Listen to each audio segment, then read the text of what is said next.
Darwin test জয়ের পর শান্ত একটা কথা বলেছিলেন যে আমার একটা স্বপ্ন আছে, সেই স্বপ্নের কথা আপনাদের বললে আপনারা বিশ্বাস করবেন না, হাসাহাসি করবেন। এখন বলবো না, যদি বাস্তবে রূপ নেয় তাহলে বলবো যে এই স্বপ্নটা ছিল।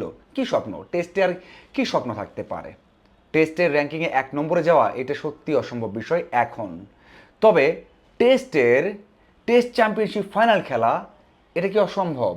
যদিও শান্ত বলেছেন যে সেভাবে দেখছি না, আমরা অত বড় দল নয়, আমরা ধারাবাহিকতা রাখতে চাই, আমরা আমাদের যেই ফর্মটা আছে অথবা যে সম্ভাবনা আছে সেটা মাথায় রেখে আমরা আমাদের খেলাটা খেলতে চাই, এই কথা বলেছেন, খুব ভালোভাবেই বলেছেন।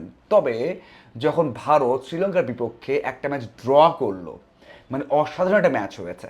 শ্রীলঙ্কা 4 উইকেট হাতে ছিল, তাদের ইনিংস হার এড়াতে হবে, সেখানে শেষের 4টা ব্যাটার 8, 9, 10, 11 তারা মিলে ব্যাট করেছে 292টা বল। ইতিহাসে এটা ষষ্ঠ সর্বোচ্চ। মানে এত দারুণ তারা ব্যাট করেছে। দিনুশা সেঞ্চুরি করেছেন আবারও, 4 ইনিংসের মধ্যে 3টা সেঞ্চুরি, একটা 84 করেছেন এবং এই ম্যাচটা রক্ষা করেছেন। তো সেখানে ভারতের ইকুয়েশন হচ্ছে এরপরে তাদের খেলা থাকছে 7টা, 2টা নিউজিল্যান্ডে গিয়ে এবং 5টা ঘরের মাঠে অস্ট্রেলিয়ার সাথে।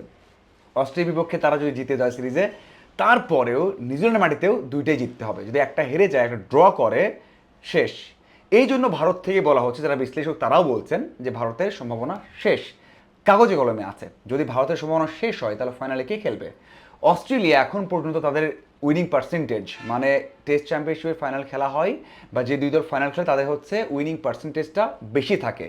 কে কয়টা ম্যাচ বা সিরিজ খেলো তার থেকে বিষয় হচ্ছে কয়টা ম্যাচ খেলে কয়টা জয় পেয়েছে, পার্সেন্টেজটা কি তার উপর ডিপেন্ড করে কে কে ফাইনাল খেলবে। যাদের পার্সেন্টেজ বেশি থাকে তারা কিন্তু ফাইনাল খেলবে। অস্ট্রেলিয়া আছে সবার উপরে 80 তাদের উইনিং পার্সেন্টেজ, এবং তাদের খেলা যদি আমরা দেখি, ঘরে মাঠে নিউজিল্যান্ডের বিপক্ষে 4টা আছে এবং ওই 4টাই তারা চাইবে যে ম্যাচ জিতে ফাইনাল নিশ্চিত করতে। সাউথ আফ্রিকায় গিয়ে তারা 3টা ম্যাচ খেলবে এবং ইন্ডিয়ায় গিয়ে 5টা ম্যাচ খেলবে। যদি কোনো কারণে ওই যে 8টা ম্যাচের মধ্যে তারা 4টা হেরে যায়, 5টা হেরে যায়, ওই যে সংখ্যা তৈরি হবে, সেখান থেকে বাঁচার জন্য তারা নিজেদের বিপক্ষে 4টা ম্যাচে জিততে চাইবে যেন ফাইনালটা নিশ্চিত হয়। তার মানে তাদের হাতে অপশন আছে, যেখানে তারা আছে সেখান থেকে ফাইনাল নিশ্চিত করার। যদি ফাইনালে ধরা হয় অস্ট্রেলিয়াকে, তাহলে অস্ট্রেলিয়ার সাথে ফাইনাল কে খেলবে?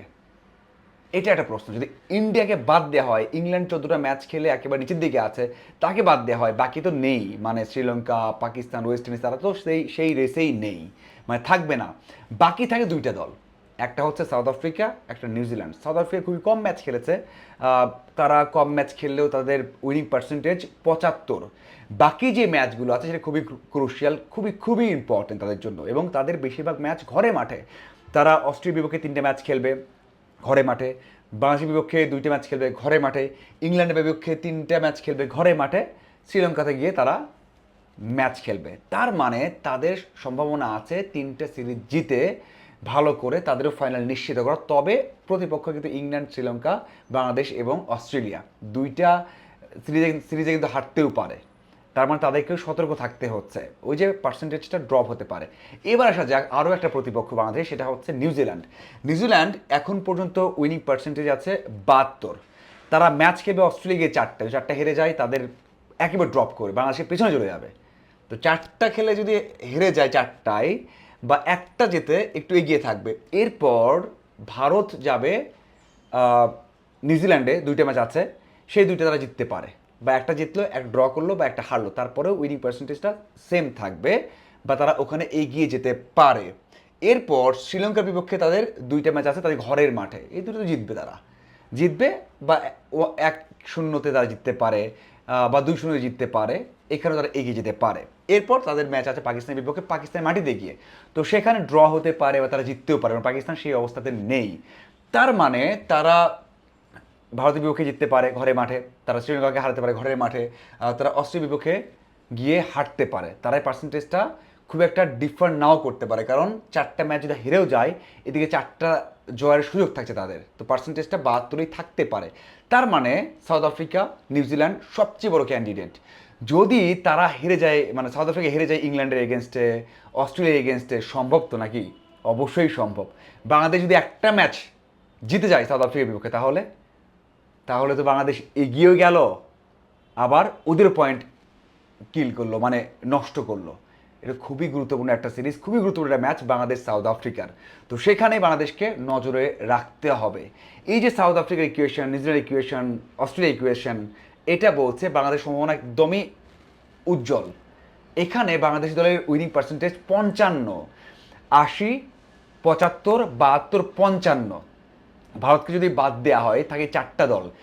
বাংলাদেশ সাথে কার সাথে? ওয়েস্ট ইন্ডিজের সাথে ঘরের মাঠে 2টা ম্যাচ যদি মিরপুরে বাংলাদেশ ওয়েস্ট ইন্ডিজকে হারিয়ে দেয় 1-0, একটা ম্যাচ সেটা চট্টগ্রাম অথবা সিলেটে বাংলাদেশ যদি হারিয়ে দেয়, মানে সিরিজ যদি জিতে যায় বাংলাদেশ দল এখানে 2-0, তাহলে পার্সেন্টেজ কতই যাবে, কতই যাবে, মানে এটা তো 80 আশেপাশে চলে যাবে, 2-এর টপের দিকে চলে যাবে। আবার বাংলাদেশ দল যদি সাউথ আফ্রিকা গিয়ে একটা ম্যাচ জিতে যায়, তাহলে যদি 1-1 হয়ে যায়, এখানে একটা জিতলে ওখানে একটা জিতলে, তাহলে 55 থাকবে, তাহলে 55 আশেপাশে থাকবে। যদি কোনো কারণে এক্সট্রা পয়েন্ট পাওয়া যায়, বোনাস পয়েন্ট পাওয়া যায়, তাহলে কিন্তু বাংলাদেশ দল এখানেই থাকবে। অন্যদিকে ওই যে সিরিজগুলো আছে নিউজিল্যান্ড এবং ইংল্যান্ডের পয়েন্ট হারায়, তাহলে নিউজিল্যান্ড এবং সাউথ আফ্রিকা, বাংলাদেশ কিন্তু এগিয়েই থাকবে। আর একটা সিরিজ হচ্ছে ইংল্যান্ডের বিপক্ষে বাংলাদেশের মাটিতে।